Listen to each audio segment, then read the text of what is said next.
What is up, guys? I'm gonna make this very short, informative video for you here because I have been going through a heck of a struggle trying to find a transfer case for my car that is the proper transfer case. Now, 3000 GTs came with 3 different transfer case options. 2 for the 5 speeds, 1 for the 6 speed.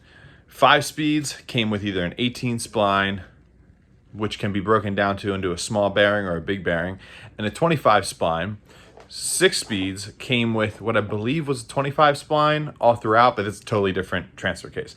Now, 25 splines are a little harder to find because I think some point in 92 or at the end of 92 or some point in 92, they switched over from 18 spline to 25 spline. So I haven't been able to really find the exact crossover date, and also when they start doing big bearing and small bearing 18 splines and things like that. But I'm going to show you guys how to identify the difference between an 18 spline and a 25 spline. Now, to some, this may come as simple, but you'd be surprised because there have been a couple people that I've tried buying transfer cases off of thinking that they have a 25 spline, and they don't. It's an 18. Thankfully, I take the time and I check and I ask for pictures of the spools, the input spools and all that to know. So I'm going to show you guys how to identify your transfer case and what spline count it is. So here on this bench, I have a complete transfer case and the pieces of my broken apart transfer case. Now, when I ask somebody, are you 18 spline or 25 spline?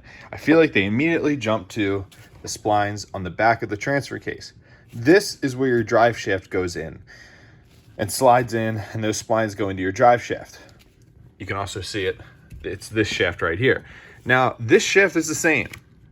The drive shafts, as far as I'm aware, have all the same spline counts across at least the 5 speeds. 6 speeds drive shafts I don't think are any different, but don't quote me on that. So guys, we'll count here, and I think there are, let me check and see how many splines there are.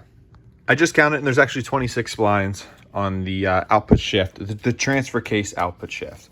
So that is not the spot that you want to look to determine if it's an 18 spline or a 25 spline, because I feel like some people look at that and they're like, oh, it's more than 18 splines, it must be a 25 spline transfer case.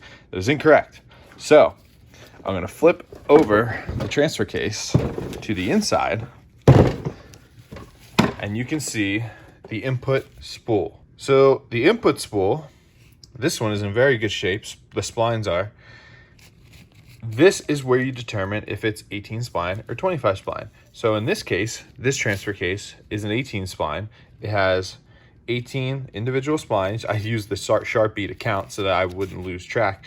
18 individual splines, and this is what splines should look like when they're in good shape. The top should be squared off. They should not be pointy or anything like that. This particular transfer case has 94,000 miles on it, and it came out of a twin turbo Dodge Stealth. I've had it, I've hoarded it in my attic for a few years now just to keep for a rainy day. And then I ended up getting my drivetrain, which ended up having a 25 spline on it. So this kind of rendered itself useless.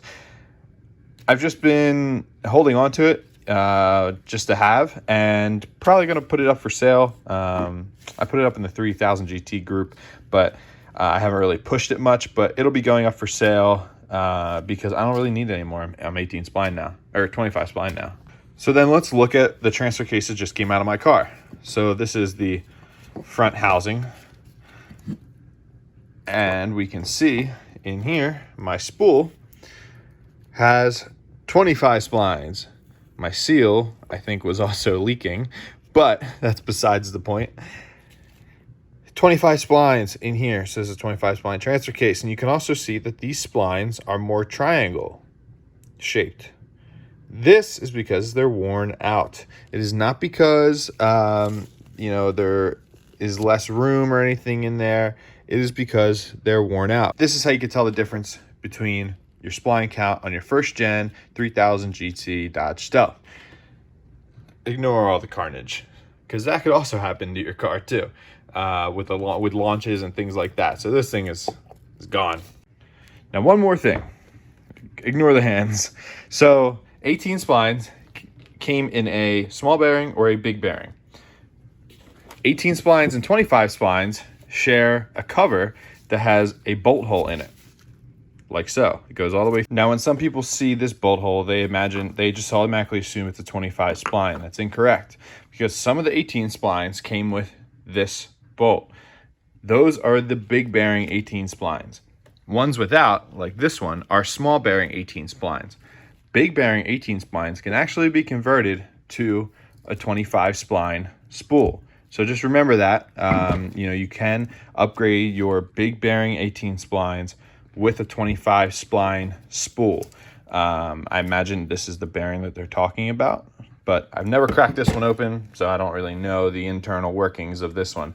So just a heads up, just because you have a bolt hole in the front of your transfer case doesn't mean it's a 25 spline. It could be 18 with a big bearing. So hopefully you guys found this video, little quick video, helpful, because I don't want to see any of you guys end up in the same pinch that I found myself in, and dealing with people that just didn't really know how to identify these transfer cases. And it's not their fault, they just didn't know. So hopefully this video can be out there now and kind of give you guys some insight on how to figure out what transfer case you have on your car, just in case you need to replace it, just in case you're buying one, buying parts for it, anything like that. So subscribe to the channel, like this video, and I'll see you guys in the next one.